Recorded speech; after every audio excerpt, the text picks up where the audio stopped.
ദൈവത്തിൻ്റെ മഹത്വം. സിറിയയുടെ വടക്കേ തീരത്ത് അന്ത്യോക്യ എന്ന് പറയുന്നൊരു സ്ഥലമുണ്ടായിരുന്നു. അവിടെ വലിയൊരു സഭയും ഉണ്ടായിരുന്നു.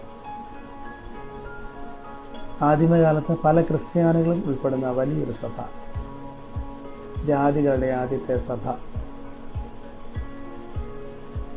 അപ്പോസ്തലപ്രവൃത്തിയുടെ പുസ്തകത്തിൽ 13-ാം അധ്യായത്തിൽ ലൂക്കോസ് ഇതിനെക്കുറിച്ച് ചെറിയൊരു വിവരണം തരുന്നുണ്ട്. അത് എത്രത്തോളം ആത്മീയമായി നല്ല നിലവാരം പുലർത്തിയിരുന്ന ഒരു സഭയായിരുന്നു എന്നതിനെക്കുറിച്ച് ലൂക്കോസ് വ്യക്തമായൊരു വിവരണം തരുന്നുണ്ട്. നമുക്ക് വായിക്കാം. അപ്പോസ്തലപ്രവൃത്തി 13-ാം അധ്യായം 1 മുതലുള്ള വാക്യത്തിൽ ഇപ്രകാരം വായിക്കുന്നത്: അവർ കർത്താവിനെ പാടിയും സ്തുതിച്ചും ആരാധിച്ചുകൊണ്ടിരിക്കുകയായിരുന്നു. നല്ലൊരു ആത്മീയ സഭയായിരുന്നു. ദൈവത്തെ ആരാധിച്ചു കൊണ്ടിരുന്നപ്പോൾ കർത്താവ് അവരോട് ആ ആരാധനയുടെ മധ്യത്തിൽ സംസാരിക്കുന്നതായിട്ട് കാണാൻ സാധിക്കുന്നത്. എന്താണ് അവരോട് സംസാരിച്ചത്? 13-ാം അധ്യായത്തിൽ പറയുന്നുണ്ട്, ഞാൻ ബർന്നബാസിനെയും ശൗലിനെയും വിളിച്ചിരിക്കുന്ന വേലയ്ക്കായിട്ട് അവരെ എനിക്ക് വേർതിരിക്കും. ഇത്രയും പ്രവാചകന്മാരും ഉപദേശകന്മാരും ഉണ്ടായിരുന്ന ആ സഭയിൽ ദൈവത്തെ ആരാധിച്ചുകൊണ്ടിരുന്നപ്പോൾ കർത്താവ് അവരോട് സംസാരിച്ച വിവരമാണ്. അവിടെ ആരൊക്കെ ഉണ്ടായിരുന്നു? ഇവിടെ പറയുന്നുണ്ട്, ബർന്നബാസ് ഉണ്ടായിരുന്നു, ശീമോൻ ഉണ്ടായിരുന്നു, ലൂക്യോസ് ഉണ്ടായിരുന്നു, മനായൻ ഉണ്ടായിരുന്നു, ശൗൽ ഉണ്ടായിരുന്നു. ഇത് ചുരുക്കം ചിലരാണ്. ഇനി അനേക ഉപദേശകന്മാരും പ്രവാചകന്മാരും ഉണ്ടായത് വലിയൊരു ആത്മീയ സഭ. അവർ ദൈവത്തെ ആരാധിച്ചുകൊണ്ടിരിക്കുമ്പോൾ കർത്താവ് അവരോട് സംസാരിക്കുകയാണ്. എനിക്കായിട്ട് വിളിച്ച് വേർതിരിച്ച് വെച്ചിരിക്കുന്ന ബർന്നബാസിനെയും ശൗലിനെയും എൻ്റെ വേലയ്ക്കായിട്ട് പറഞ്ഞയപ്പി. ബർന്നബാസിനെയും ശൗലിനെയും വിളിച്ചിരിക്കുന്ന വേലയ്ക്കായിട്ട് അവരെ എനിക്ക് വേർതിരിപ്പിയും. കർത്താവ് അവരോട് ഇത് വളരെ വ്യക്തമായിട്ട് സംസാരിക്കാൻ പല കാരണങ്ങളുണ്ട്.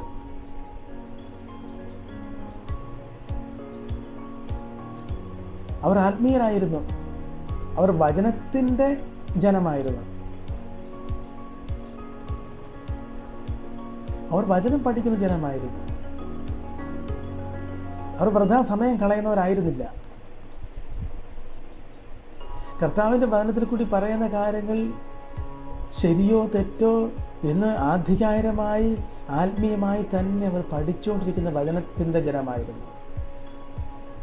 ഇന്ത്യയിലെ ജനത്തെക്കുറിച്ചാണ്, സകല ജനത്തെക്കുറിച്ചാണ് പറയുന്നത്.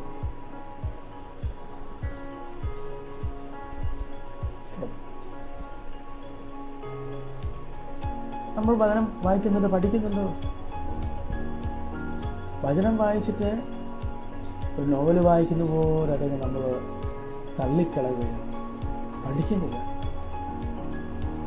അന്ത്യോക്യയിലെ ജനങ്ങൾ, സഭയിലെ ജനങ്ങൾ വചനത്തിൻ്റെ ജനമായിരുന്നു. ദൈവത്തെ ആരാധിക്കുന്ന ജനമായിരുന്നു.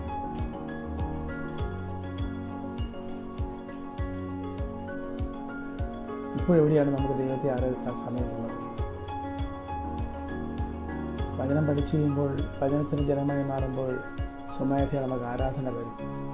ആരാധനയെ നമ്മൾ പിടിച്ചു നിർത്തുകയാണ്. ആരാധിക്കുന്ന ജനക്കൂട്ടത്തിൻ്റെ ഇടയിലാണ് ദൈവത്തിൻ്റെ പരിശുദ്ധാത്മാവ് സംസാരിച്ചത്. വചനം പഠിക്കുന്ന ദൈവത്തിൻ്റെ ജനത്തിൻ്റെ ഇടയിലാണ് ദൈവത്തിൻ്റെ പരിശുദ്ധാത്മാവ് ഇപ്പോൾ സംസാരിച്ചത്.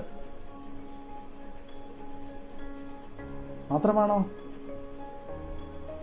അവർ വചനം പഠിക്കുകയും ആരാധിക്കുകയും ചെയ്യുന്നവർ മാത്രമല്ല, അവർ ഉപവസിക്കുന്ന ജനങ്ങളായിരുന്നു. വചന പഠനത്തിനായിട്ടോ ആരാധിക്കുവാനായിട്ടോ ഉപവസിക്കുവാനുമായിട്ടോ നമുക്ക് സമയം അശേഷമില്ല. പരിശുദ്ധാത്മാവിനെ അനുസരിക്കുന്നവരായിരുന്നു. പരിശുദ്ധാത്മാവിൻ്റെ ഇഷ്ടം ചെയ്യുന്നവരായിരുന്നു. പരിശുദ്ധാത്മാവ് എന്ത് പറയുന്നു അതിന് ഇഷ്ടം ചെയ്യുന്ന ജനങ്ങളായിരുന്നു അന്ത്യോക്യ സഭയിലെ ജനങ്ങൾ.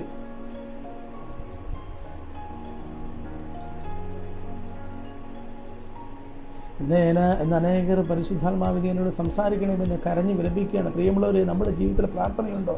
വചന പഠനമുണ്ടോ? ഉപവാസമുണ്ടോ? കർത്താവുമായിട്ട് യാതൊരു ബന്ധമില്ലാതെ കർത്താവ് എങ്ങനെ നമ്മളോട് സംസാരിക്കും? പ്രാർത്ഥന നിരതരായ ജനങ്ങൾ, ഉപവസിക്കുന്ന ജനങ്ങൾ, വചനം പഠിക്കുന്ന ജനങ്ങൾ, കർത്താവിൻ്റെ ആലോചനയ്ക്ക് തല കുമ്പിട്ട് പ്രാർത്ഥിച്ച് സ്വീകരിക്കുന്ന ജനങ്ങൾ.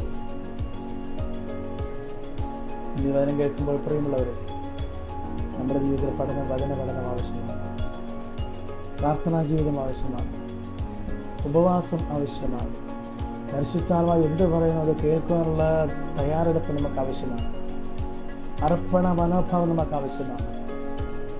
കാര്യങ്ങളില്ലാതെ കൊണ്ട് നമ്മുടെ ആത്മീയ ജീവിതം മുന്നോട്ട് കൊണ്ടുപോകാൻ സാധിക്കത്തില്ല.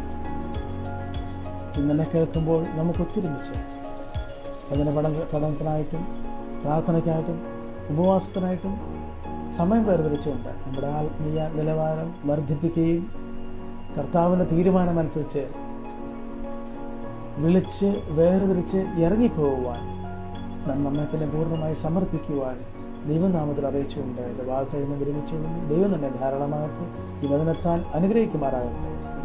God bless you.